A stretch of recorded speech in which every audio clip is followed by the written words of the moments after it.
We're talking about what some experts call a mental health crisis. In the years since that attack, in some of America's largest cities, hate crime What's wrong with a good stereotype? A reminder the that model there is minority still a myth lot that of work suggests ahead. all Asians are well off and don't need But it's assistance also like actually shocking has just more because harm. like, are we have to say this out loud? Part of that immigrant experience is maybe not.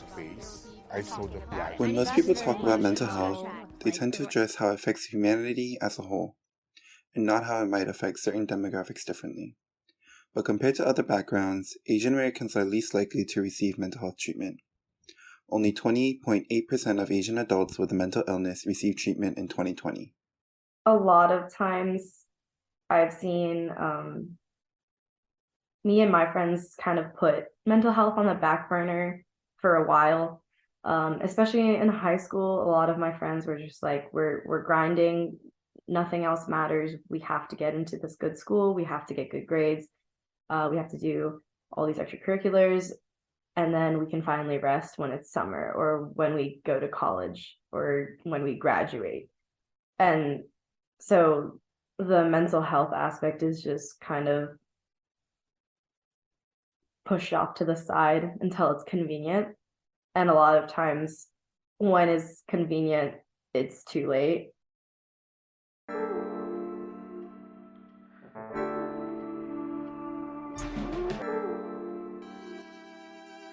Welcome to You OK UVA, a student-produced podcast about mental health and well-being at UVA.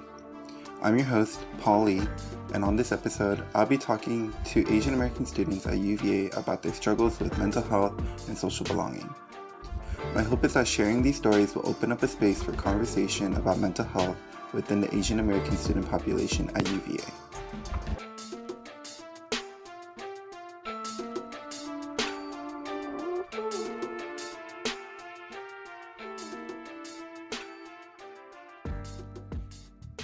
As Asian Americans, our stories are often not told. Maybe this has to do with the myth that Asian Americans are the model minority, that they are some perfect group. On the surface, this sounds nice, but it might be the reason why Asian Americans are often overlooked, as they don't, quote-unquote, cause any issues. But history and statistics show not only that this isn't true, but that this view may be an underlying cause of stress in Asian Americans. Various studies have shown how many factors affect the mental health of Asian Americans. Most often, it starts with stress. Stress is something we all experience. Whether it's from our school or our job, it's something we all deal with. While stress doesn't always look the same for everyone, we notice some common factors among Asian American students here at UVA. And I would say it comes partly from like bringing up of Asian American students. Like there's like a stigma against getting mental health help. And like the idea of balancing your mental health from like an upbringing aspect, where I feel like a lot of Asian kids can relate to the fact that when they were brought up, a lot of like all their grades, work, assignments were heavily stressed upon getting like perfect grades, getting A's, and not really balancing it with like social life or doing activities that like help relieve mental stress, like help relieve mental health. I would still say that the way that I was raised, academic pressure is like present and relevant, and like what really caused me a lot of anxiety in my first year was that I was doing a show, this musical for a club, and I was really getting into it, but I was scared that one of my grades wouldn't turn out to be an A. And I think that that is like something that a lot of UVA students deal with, but probably especially people of color. I think I definitely put a lot of the stress onto myself because like even though like obviously like with Asian parents, like they definitely, you know, are a lot stricter on you in terms of like your grades and stuff. Like I just want to succeed and I want to do good and like get a successful job and stuff like that. So I feel like there's not really anyone around me that's like causing me to be stressed. I think it's definitely just like me and like wanting to be the best. And like I think just like having had these expectations like in high school and stuff, like I feel like you can't really get rid of that. Like once you're an overachiever, I feel like you're always gonna have that like overachiever personality like one way or another. We just heard from UVA students Jazz, Helen, and Hannah, sharing their experiences and sources of stress. A common theme was how academics and related pressure from parents, whether past or present, are common causes of stress to students within Asian American households. Yale law professor Amy Chua touches on this idea in her book, Battle Hymn of the Tiger Mother, where she writes, "In one study of 50 Western American mothers and 48 Chinese immigrant mothers, almost 70% of the Western mothers said either that stressing academic success is not good for children, or that parents need to foster the idea that learning is fun. By contrast, roughly 0% of the Chinese mothers felt the same way. Instead, the vast majority of the Chinese mothers said that they believe their children can be quote-unquote the best students, that academic achievement reflects successful parenting, and that if children did not excel at school, then there was a problem and parents were not doing their job." In an academically rigorous environment like UVA's, a dedication to school is basically second nature for some Asian Americans. We are pushed from a young age to pursue academic success. I remember being in Kumon, a tutoring/education company where I was learning Algebra 1 in 6th grade. After that experience and the rigor it required, I felt pressure to approach all my academics in the same way. Maybe that's why I didn't feel the shock of academic rigor as much when I came to UVA. I was already so in tune with it. So we see Asian American students tend to get stressed because of academics and their parents, but who do they go to with this stress?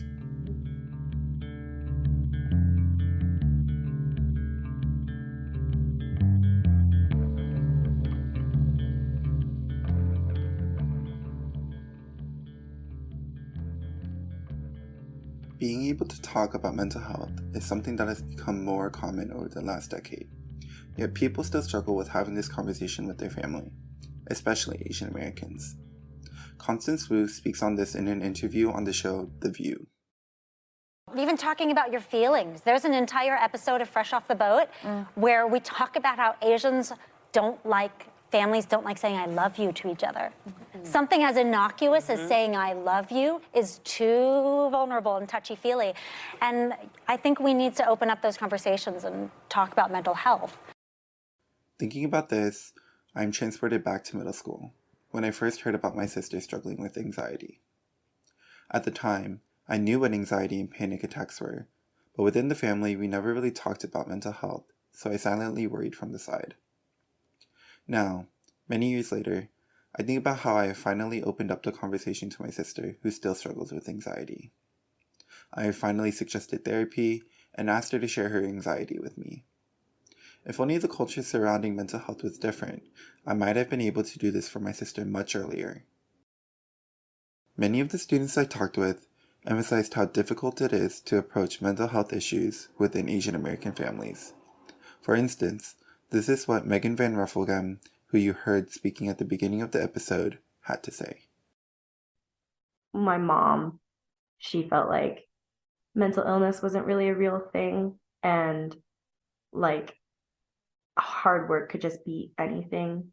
So, and when we finally kind of convinced her, like, hey, you might have ADHD, like mental illness is a thing, like these are struggles that you face, it was kind of like she took that and ran with it and was like, okay, well, if I have mental illness and I still graduated from college and I overcame all of my struggles, then why can't you? And it was like a very volatile and like a negative motivator that she used to like kind of try to like encourage us. So I think just that relationship with mental health being so prevalent in my family was definitely not a good thing. Also, I think she was raised like that talking about your feelings isn't like really a necessity. So why are Asian Americans so reluctant to discuss mental health? One of the big reasons seems to be the social stigma and shame involved. According to the National Alliance for Mental Illness, Asian Americans are more likely to report that they didn't receive mental health treatment because of negative opinions from those around them, often resulting in shame. Many Asian American families, especially first-generation immigrants, deny mental health needs because of cultural stigma towards mental illness. Due to a desire to protect the family's reputation, many people don't seek help until it's too late.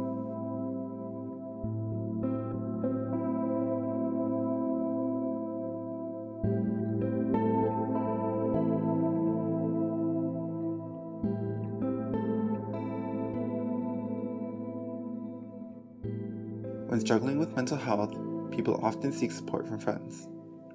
This is especially true for those who feel like they can't go to their families for help. Yet some people have a hard time finding people to relate with at UVA. The Asian population is only 16% of its total student population. While unintentional, some students may feel othered or like they don't belong when looking to join clubs or CIOs at UVA. Our fourth year here at UVA reflects upon her experience of being a minority within a religious group here at UVA. I think when I was a first year, something that was important to me when I was first year was finding a Christian community to be a part of. And so I tried both Grace Christian Fellowship and Chi Alpha, but I think I chose Grace Christian Fellowship mainly because I felt like I could not culturally relate to my group at Chi Alpha. Again, super nice, super good people, but I think like the ways that they could connect in terms of like culture or humor or background, I could not relate.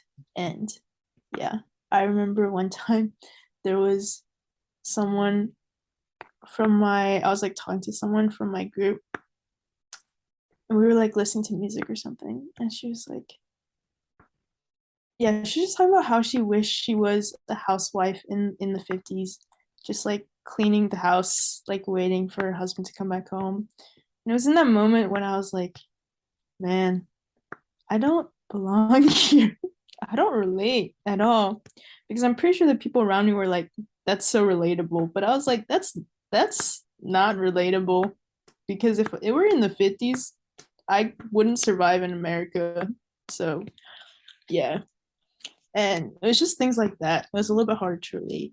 So I chose to leave. As a half Asian and half white student, Megan shares a unique statement as she reflected upon her time at UVA. I think it still is like really difficult for me to like feel comfortable like outside of people who don't have like shared cultural experiences as me. Something that like I felt uncomfortable by like is just like if I hang out, like if I go to a frat, I just kind of don't understand the culture and I feel really out of place in circumstances like that.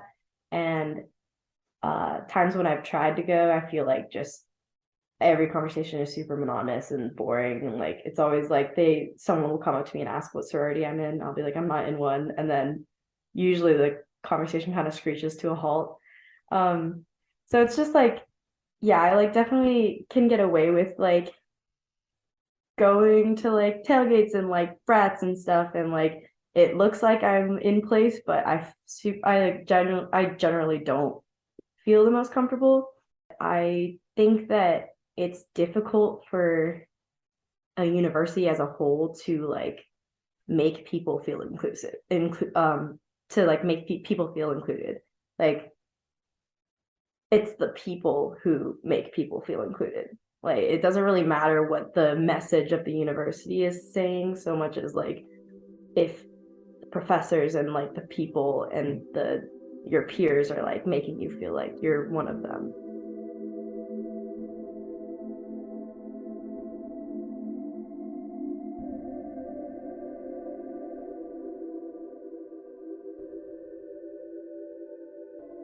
We've just heard how Asian Americans can feel isolated or lonely at predominantly white institutions like UVA.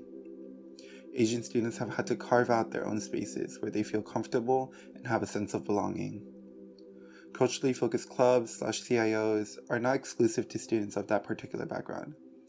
Additionally, they can give more exposure and highlight the experiences of that particular cultural group in a way that can't really be learned in the classroom. Here is Megan again, commenting on how her experiences at the Vietnamese Student Association shaped her time here at UVA. But like I feel like it's different from having friends versus having like a community that you feel like you can rely on. And I feel like I definitely found my community within VSA, Vietnamese Student Association.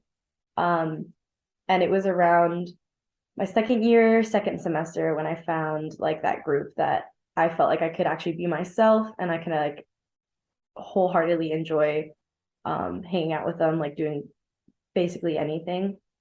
And like I think the year and a half leading up to trying to find that group that I like really resonated with is like pretty difficult maneuvering college, but like still manageable. I think once I found like my people, it was so much easier and I like felt like a weight had been lifted. So like there was times where I just needed support and like I would go to a VSA event and I would see like so many people there and know so many of them and I would feel like, wow, I have such a wide network of people that I could reach out to if I ever needed help. Jazz also speaks positively about their experience at the Sikh Student Association. When I joined here, the president of the Sikh Student Association, which is a religious club at UVA, the president of that club was one of my sister's friends through high school. So she had reached out to me, just asking to come by their interest meetings.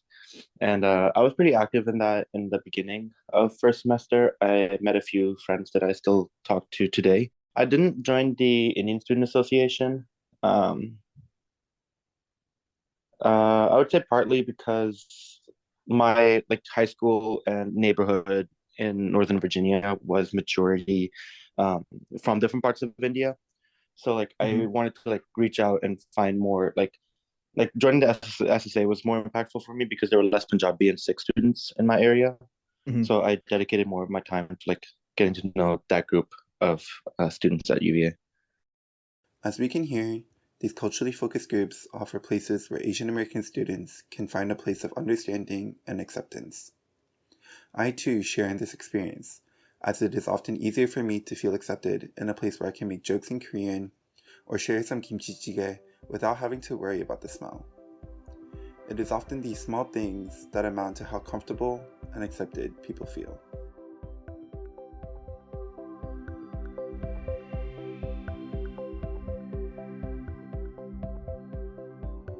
No matter how healthy you are physically and mentally, you can always do more to improve. Megan's comment is a powerful one to leave you with. Not only can you continue to improve yourself, but you can also help improve the health of those around you. Share your experiences and struggles with others. The Asian American stories that often go overlooked and ignored need to be shared. By being open about these stories, we can bring together our communities and offer up spaces for understanding across differences in culture and customs. By sharing more, we can work towards equally addressing the mental health needs of all students at UVA.